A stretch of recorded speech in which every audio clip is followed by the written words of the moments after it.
My name is Vincent Villafranca. I'm a physical therapist here at St. Joe's, and I'll be working with you while you're here in the hospital. Hi, I'm Jana Dorman, one of the charge nurses on CCT4, where you will go to after your surgery. And I'm Laurel Powers. I am a social worker on CCT4, and I'll be helping with the discharge planning process. And I'm Tammy. I coordinate a program here called Healing Touch.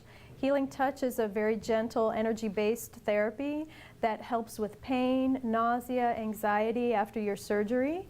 And we know that sometimes folks are dealing with a little bit of that after surgery. So what the Healing Touch practitioner does is come in the day after your surgery and provides a 20-minute relaxing session. We put a little soft music on the TV. It involves some light touch on or over energy points in your body, touching these points and helping you to create a relaxing environment helps your body and mind to relax.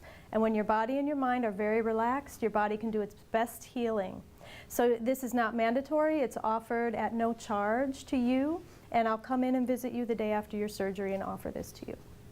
All right. The purpose of the class is just to bring you from day of admission all the way through to discharge. All right. So we're going to start. We start actually the day before surgery. So if you don't already know, you're not allowed to eat or drink past midnight the day before surgery, okay, unless you've been instructed to by any of your physicians to take any kind of medication with like sips of water or anything like that. All right. So next, if you don't already know the time you will come in for your surgery, you should already know the day you're coming in, but they will call you the day before surgery to let you know what time to come in. When you do come in, we want you to come into the main entrance right there on MLK. You're going to go to admitting, which is right there on the first floor. In pre-op is where they're going to get your IV started. They'll get you into a patient gown. They'll get you up on the stretcher. Now in pre-op, your surgeon will come talk to you, and your anesthesiologist will come talk to you. If you have any nausea, vomiting issues after having anesthesia, when you meet the person that is going to be doing that case with you, it's a good time to let them know what you have experienced, so they can put something into your IV to help eliminate that. Okay. All right. So after the doctors come and talk to you, the anesthesiologist and the surgeon, then you're going to go into the OR. OR is right there on the second floor. Surgery will last from 1 to 2 hours at the most. Okay. After surgery, you're going to go to what we call the PACU, or the post-anesthesia care unit. This is where they're going to wake you up from surgery. All right. When you wake up, you guys are going to be attached to a few things, and we're going to go over those. All right, number one is what we call a PCA, or a patient-controlled analgesic. It's a little pain pump that you get to push a button, and it's going to deliver a pain medication into your IV. And Jana will talk a little more about that. We'd like to tell you that because we do have loved ones that stay at the bedside, and it's very important to know that you are the only ones that push the button, the patient. If you're awake and alert and strong enough to push the button to administer the medicine, you will not over-medicate yourself. Don't fear of that. If you're resting and sleeping and a loved one is pushing the button, that can run the risk of over-medicating, okay? And what that does is it takes your respirations down to a little dangerous level. Might buy you another day or so here, so we want to make your stay as good as possible. So in that, it's usually morphine or Dilaudid in the PCA. We like to say about every commercial that you are able to push your button. It's, a typical setting would be 1 dose delivered every 7 minutes, and then they also have a lockout on that. So what happens is you take in the medicine, it goes right into your IV, it makes you drowsy, you drift off to sleep, your body then metabolizes it, because you're sleeping, you're not pushing your button, so you're sleeping, your body metabolizes it, it goes through your system, but guess what wakes you? Pain. Pain then wakes you. So once you wake up, you know, we've had some calls saying, oh, this isn't working, this isn't working. But if you understand the concept of it, when you wake up and you feel that, you want to push that button and get your dose. Another 7 minutes, if your TV's on, about every commercial, you can hit yourself another dose. Now, people say, well, what if I don't want that? It's not going to deliver it unless you push the button. Okay? The next thing that may or may not be connected to you is what we call a Foley catheter. All right, it's just a tube that goes into your bladder. It's going to help drain your bladder of urine. We're finding that sometimes they put it in during surgery and they take it out before the end of surgery. So sometimes the patients come up with it and sometimes they don't. So it's up to the surgeon if they want to leave it in. The third thing you're going to be connected to or connected to you is what we call SCDs. These are SCDs. SCDs stand for Sequential Compression Devices. They're to help reduce the risk of DVTs or deep venous thrombosis here in the hospital. This velcros around the lower part of the leg, and on the back side it has a bladder in it, and that will inflate and deflate, alternating legs. And this tries to mimic the same experience that you would have if you were up walking, to bring that blood back and not allow any thrombosis to be created there. So this hooks onto a machine that's at the end of the bed, and you'll hear, if you hear a little beeping, let your nurse know that you hear this beeping, because that just might mean that the Velcro is not on correctly. All right? Typically they don't make any noise at all if they're operating as we like them to. So Velcro's on the end there. You don't have to worry about it being painful. They aren't strapped on tight. It's very comfort, and it's almost like a little massage on your legs. So kind of think of it like that, okay? So these are the SCDs. We are going to talk more about DVTs because they're pretty serious here in the hospital. DVTs are blood clots, basically, in your legs. We're going to do a bunch of things to help prevent them. This is number one. We're going to have those SCDs on. Number two, we're going to be giving you guys an anticoagulant. All right? We use here in the hospital interchangeably Lovenox and Arixtra, both of those. We'd like for you to write that down for anybody that's planning to go home, and then we'll kind of talk about why later. But Arixtra and Lovenox, they both are tiny little pre-filled syringes, injectable into the abdomen, usually in what we call a love handle on the side, and you dose yourself of that for about 14 days post-op. So if the plan is not to go on to rehab but to home with home health, we start teaching that here in the hospital.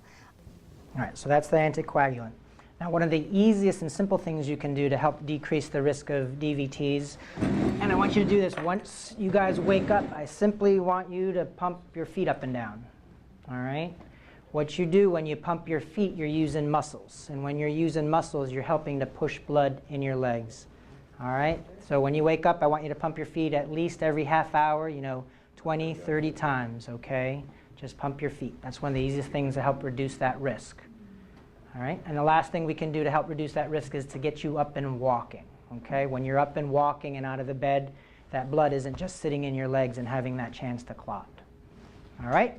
And repositioning yourself in the bed as well.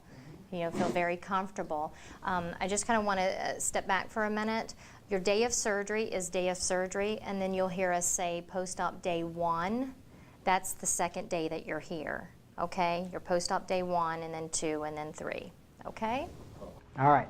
One of the other things are total hips. If any of you are having total hips done, there's going to be one more thing connected to you. It's what we call an abduction pillow. It's basically a yellow-shaped wedge pillow, yellow wedge-shaped pillow. It's going to go between your legs. And it's going to go between your legs because there's going to be 3 things you guys are not going to be allowed to do after surgery. We call these hip precautions. Number 1, why we have that pillow between your legs, is because we don't want you to cross your legs. Right over left or left over right, either or. No crossing your legs. Number 2, and I included a packet. These are in your packets. Number 2 is we don't want you bending your hips past 90 degrees. So when you're sitting, this is about 90 degrees at your hip. I don't want you to bend past it, meaning I don't want you to bring your trunk closer to your leg or your leg closer to your body, okay? So number 2, no bending past 90 degrees. Number 3, I don't want you pigeon-toeing in, so no internal rotation on your surgical leg, all right? No turning in. You got to keep your toes kind of just pointed out in front of you, all right? The reason you have these precautions is because you guys are going to be at risk to dislocate your new hip. After surgery, the muscles are just very weak, And what we wait for is for the muscles to get nice and strong again and all the tissues to heal to help hold that hip in place.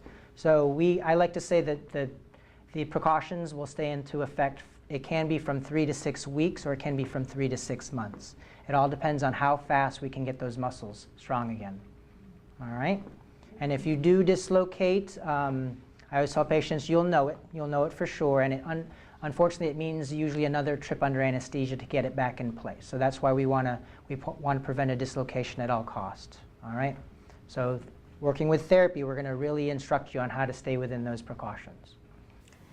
Just for those that are getting your hip done, take a moment and think about your chairs at home, where you sit, the chairs that have no arms to it, such as these. When you go to get out of a chair, what are your body mechanics doing? You're bending that 90 degrees. So you really want to kind of look at the things at home as, you know, kind of take a mental image and think about what chairs maybe would be more sturdy for you to sit in, maybe a little higher, maybe needs a cushion in there to bring it a little higher, elevated, so you are not bringing your body over your knee. And let's just take a moment to just kind of tell them if you are in a situation, because sometimes you're in a situation where you're in a chair and doesn't have arms, and how to do this without breaking those body mechanics. Oh, sure. You're not allowed to, let's say my surgical side is my left side. So I usually have people kind of have their leg out in front of them because that'll prevent them from bending over too much. But you're not allowed to bend over this way, but you are going to be able to bend over your non-surgical side. So you can use the chair, you can have your hand on a walker in front of you. You can shift your weight over your good side to help you get to a standing position, and you're still staying away from that 90 degrees on your surgical side. And then same thing for getting to a sitting position. I usually have people put their surgical leg out in front of it, and they just reach back for whatever they're going to sit on and lower themselves down. And then you're still staying away from that 90 degrees. Okay? For our knee patients, you guys are going to be attached to what we call a CPM. A CPM stands for continuous passive motion. So it's basically a machine that's going to be on the bed, and it's going to have these soft, if you know what moleskin is, it's just soft, fuzzy straps. Your legs are going to be strapped into it. And this machine is basically just going to help bend and straighten your leg. It's just going to be a passive exercise for your knee, just to get what we call your range of motion going. We've got to keep it from stiffening up, basically. Okay? So you'll be in this machine. Usually save it for the evenings where you're just resting in bed. All right?